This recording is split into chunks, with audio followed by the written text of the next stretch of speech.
Hello दोस्तों, एवलेनिग्मा में आपका फिर से स्वागत है। दोस्तों, आज हम आपको ऐसे जंगल में ले जाएंगे जहां जाना खतरे से खाली नहीं माना जाता और ये जगह लोग भूतों को एक्सपीरियंस करने के लिए, पैरानॉर्मल एक्टिविटीज को एक्सपीरियंस करने के लिए यूज करते हैं। हम बात कर रहे हैं रोमानिया की, जहाँ कई ड्रैकुला के किस्से भी फेमस है। तो चलिए दोस्तों, शुरू करते हैं। रोमानिया वैसे ही अपने हॉरर्स और लेजेंड्स के लिए जाना जाता है। सबसे फेमस और सबसे क्रीपी ट्रांसिल्वेनिया का ब्रैंड कासिल भी रोमानिया में है, जो अपने ड्रैकुला एक्सपीरियंस के लिए जाना जाता है। उसी बीच ट्रांसिल्वेनिया में एक जंगल है जो इतना भयानक है कि उसके सामने ये ड्रैकुला कैसल कुछ भी नहीं है। हम बात कर रहे हैं होया बाचियू फॉरेस्ट की, जो 740 एकड़ में फैला हुआ है और इसका नाम एक शेफर्ड के ऊपर रखा गया था। कई सालों पहले होया बाचियू अपने 200 भेड़ के साथ इस जंगल से गायब हो गया था। उसका और उसके 200 भेड़ का कोई नामो निशान तक नहीं मिला। ऐसा मानो जैसे वो सब हवा में ही गायब हो गए हों। वैसे तो ये जंगल पेड़ों से ही भरा हुआ है, लेकिन इसी बीच इधर एक ऐसा इलाका आता है जहाँ कोई पेड़ नहीं है। ये गोल आकार का एरिया जहाँ कोई पेड़ नहीं है, इसको द क्लियरिंग कहते हैं।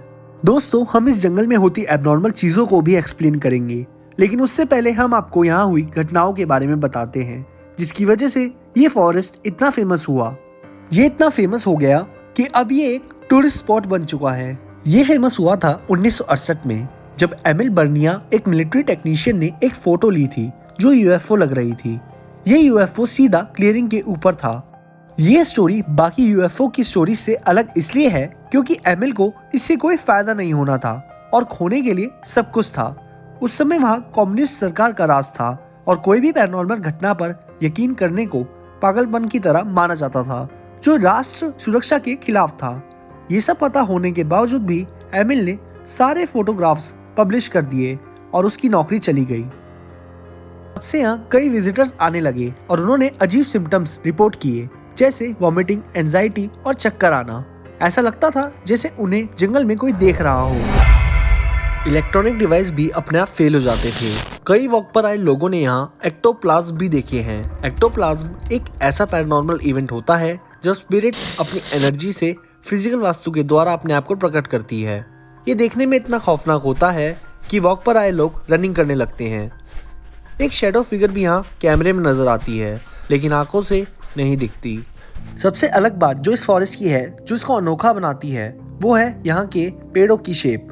यहाँ के पेड़ सीधे नहीं उगते, बल्कि कर्व शेप में या स्पाइरल शेप में उगते हैं। और तो और सारे स्पाइरल पेड़ क्लॉकवाइज डायरेक्शन में ट्विस्टेड हैं। वैसे तो यहाँ आए टूरिस्ट इतना नहीं घबराते जितना यहाँ के आसपास रहने वाले लोग। लोकल लोगों का बस यही मानना है कि इस जंगल में भूतों का बसेरा है और वो काफी ज्यादा शक्तिशाली है, इसलिए लोकल लोग यहाँ कदम तक नहीं रखते। लोग कहते हैं अगर आप अकेले में यहाँ शांत होकर खड़े हो जाएं, तो झाड़ियों में से या आसपास से आवाजें सुनाई देगी। ऐसा लगेगा जैसे आप अकेले नहीं हैं और कोई आपका पीछा कर रहा हो। बिना हवा के पेड़ों की टहनियां इधर हिलती हुई दिखाई देती है। ऊपर देखने पर पेड़ों के बीच से धूप तो दिखती है, जिसको कैनोपी कहते हैं, लेकिन जमीन पर कोई धूप नहीं होती। इन सब के अलावा इधर अन्य प्रकार की घटनाएं रिपोर्ट की जाती हैं। अब किस पर यकीन करा जाए और किस पर नहीं, ये भी एक रहस्य बन गया है। जितनी घटनाएं अभी तक बताई वो तो सब ओवरव्यू था यहाँ का। अब डिटेल में समझते हैं इन सब को। शुरुआत करते हैं क्लियरिंग से। तो जैसा पहले बताया, क्लियरिंग एक ऐसा एरिया है जंगल में जहाँ कोई पेड़ पौधे नहीं है। घास के सिवाय यहाँ कुछ नहीं उगता। बस ये घटना ही काफी थी साइंटिस्ट और इन्वेस्टिगेटर्स को अपनी ओर आकर्षित करने के लिए। आज तक जितनी भी रिसर्च हुई, लेकिन ये सवाल बस एक रहस्य ही बना हुआ है। कोई एक्सप्लेनेशन नहीं मिल पाई जिसको हम रीजन बता सके। एक थ्योरी आती है जिसमें कहा जाता है कि एरिया में रेडियो एक्टिव एलिमेंट्स की वजह से क्लियरिंग में कुछ नहीं उग पाता और इसी रेडिएशन को कारण माना है बाकी सब घटनाओं के पीछे। जैसे पहले बताया, लोगों को इस जंगल में सर दर्द होता है, चक्कर आते हैं, वॉमिटिंग होती है और इलेक्ट्रॉनिक्स अपने आप फेल हो जाते हैं। तो ये भी लक्षण होते हैं रेडिएशन पॉइजनिंग के और इसी की वजह से पेड़ों की स्पाइरल शेप आती होगी। सबसे लॉजिकल सोचा जाए तो यही बस एक रीजन समझ आता है इन सब के पीछे। लेकिन दोस्तों, यहाँ पर टूरिज्म भी बहुत पॉपुलर है और जहाँ रेडियो एक्टिव रेडिएशंस होती हैं, उधर ये सब अलाउड नहीं होता। साइंटिस्ट के अनुसार यहाँ रेडिएशन तो हैं, लेकिन उतनी नहीं कि वो इंसानों या पेड़ों पर असर कर सके। यहाँ पर साइंटिस्ट ने EMP भी डिटेक्ट की थी। EMP यानी इलेक्ट्रोमैग्नेटिक पल्स। जैसे बम फोड़ने पर आग और धुआं निकलता है, EMP में इलेक्ट्रोमैग्नेटिक एनर्जी का धमाका होता है जो अपने रेडियस में सारे इलेक्ट्रॉनिक्स को खराब कर देता है। लोगों के कैमरा खराब होने के पीछे ये कारण तो समझ आता है, लेकिन EMP इंसानों को हानि नहीं पहुंचा सकता, इसलिए ये बस एक थ्योरी ही है।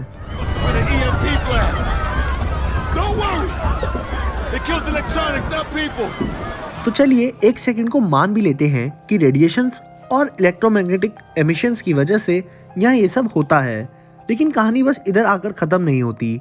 तो आखिर इन सब एमिशंस का सोर्स कहाँ है? कहाँ से ये रेडिएशन और EMP आ रही हैं? कौन है जो ये सब कर रहा है?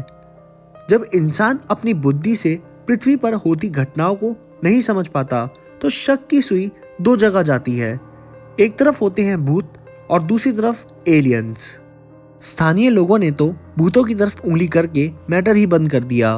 अब कम्युनिस्ट सरकार का राज नहीं है तो लोगों को अपने विचार रखने की फ्रीडम थी।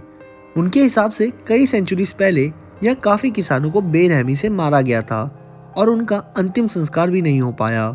उसी वजह से सारे किसानों की आत्माओं का इधर साया है और वो इतने शक्तिशाली है कि पूरा जंगल ही उनकी चपेट में है। इसलिए स्थानीय लोग जंगल में कदम तक नहीं रखते। अब बारी आती है एलियंस की। क्लियरिंग एक ऐसी जगह है जिसने वैज्ञानिकों की नींदें उड़ा दी। रिसर्च के अकॉर्डिंग यहाँ जरूर कुछ अजीब हुआ होगा जिसकी वजह से ये जगह बनी। दोस्तों, आपने बचपन में UFO का ऐसा डिजाइन देखा होगा जिसमें मेन बॉडी सॉसर की शेप में होती है और बीच में से एक रोशनी निकलकर जमीन पर आ रही होती है। क्या ये संभव है कि UFO यहाँ आया हो और इसी जगह पर लैंड हुआ हो जिसको अब हम क्लियरिंग कहते हैं, और जमीन पर कुछ ऐसा घटा हो जिसकी वजह से अब वहाँ कुछ नहीं उग पाता? होया बाचियू जो अपने 200 भेड़ के साथ गायब हो गया था, शायद एलियंस ने ही सबको किडनैप कर लिया हो। कई एलियन मूवीज में दिखाया है कि उनकी स्पेसशिप में भेड़ बकरी होते हैं एक्सपेरिमेंट्स के लिए। क्या पता इस इंसिडेंट से इंस्पायर होकर ही मूवीज में ऐसा दिखाते हों। यहाँ पर होती सारी घटनाएं चाहे एलियंस की हो या भूतों की, उनका असर धीरे धीरे कम होता जा रहा है। कहा जाता है कि पैरानॉर्मल चीजें सिर्फ उधर होती है जहाँ इंसान कम होते हैं। कभी भी क्राउडेड या एक्टिव प्लेसेस में ये सब नहीं होता। इस टॉपिक पर आगे आने वाली वीडियोस में बात करेंगे, लेकिन जैसे जैसे टूरिज्म यहाँ बढ़ रहा है उसकी वजह से ये जो रहस्यमय घटनाएं अक्सर यहाँ देखी जाती थी वो कम हो गई हैं। लेकिन यहाँ की मिस्ट्रीज को सुलझाने के लिए आज तक रिसर्च चालू है। एक और रहस्यमय जगह है जहाँ ढलान पर बंद गाड़ी अपने आप ऊपर चढ़ जाती है, जहाँ पानी नीचे जाने की बजाय ऊपर चढ़ता है। इस जगह को जानने के लिए ये वीडियो जरूर देखिए।